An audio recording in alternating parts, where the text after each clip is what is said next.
Israeli বাহিনী এখনও গাজায় গণহত্যা চালিয়ে যাচ্ছে। এই অমানবিক যুদ্ধ বন্ধের দাবিতে বিশ্বজুড়ে প্রতিবাদের ঝড় উঠেছে। যুক্তরাষ্ট্র, মরক্কো, তুরস্ক, বাংলাদেশ সহ বিশ্বের বিভিন্ন দেশের লাখ লাখ মানুষ রাস্তায় নেমে এসেছে। এবার প্রতিবাদকারীদের দলে যোগ দিলেন খোদ ইসরায়েলের লেখক, কবি, সাংবাদিকরা।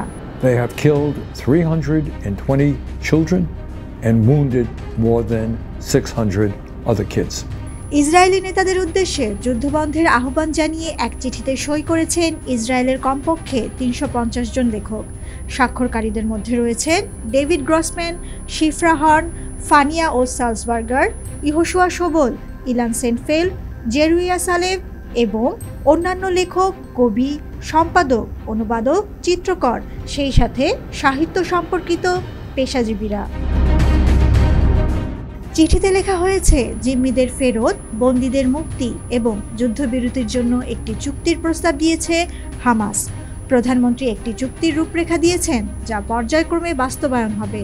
কিন্তু চুক্তিটি ব্যর্থ করার জন্য গত ১৭ মাস ধরে তিনি সম্ভাব্য সব কিছু করেছেন।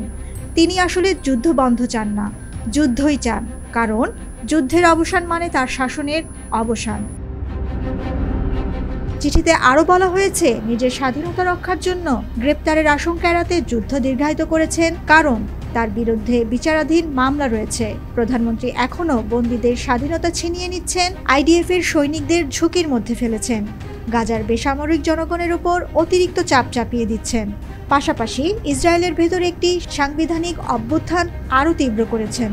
Benjamin Netanyahu now has more wind in his sails with respect to the conduct of the war, as per the international community, than he's ever had during the course of this 18 months.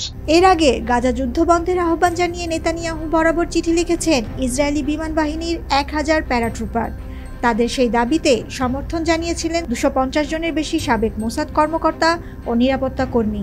সেই চিঠিতেও লেখা হয়েছিল, ইসরায়েলের এই যুদ্ধ মূলত রাজনৈতিক ব্যক্তি ও স্বার্থ রক্ষার্থে, দেশের নিরাপত্তার স্বার্থে নয়। সেই চিঠিতে সই করার পর সরকারের রোষানলে পড়েছিলেন তারা। তার জন্য তাদের চাকরি থেকে বরখাস্তের হুমকি দেয়া হয়। ভয় পেয়ে ২৫ জন দস্তখত প্রত্যাহারও করে নেন। কিন্তু এরপরেই গাজা যুদ্ধবন্ধে তাদের সঙ্গে সামিল হয়েছিলেন ইসরায়েলের ২০০ সামরিক চিকিৎসক ও ১,০০০ শিক্ষাবিদ। এবার তাদের সঙ্গে যোগ দিলেন কবি, সাহিত্যিক, লেখক, সাংবাদিক। পাশাপাশি ইসরায়েলের বিভিন্ন স্থানে স্থানীয় অধিবাসী ও সাধারণ নাগরিকদের কাছ থেকেও প্রতিবাদলিপি ও বিক্ষোভের ডাক পাওয়া গেছে। তার মানে যুদ্ধবন্ধের ডাক উঠেছে এখন খোদ ইসরায়েলিদের কাছ থেকেই। একক ব্যক্তি বা রাজনৈতিক গোষ্ঠীর স্বার্থে যে যুদ্ধমান হাজার হাজার ফিলিস্তিনি নাগরিকদের মৃত্যু, তার অবসান হয়তো এবার সত্যিই ঘটবে।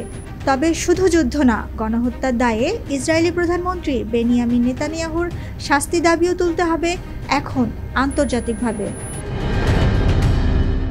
টুম্পা খান, ভিউজ বাংলাদেশ।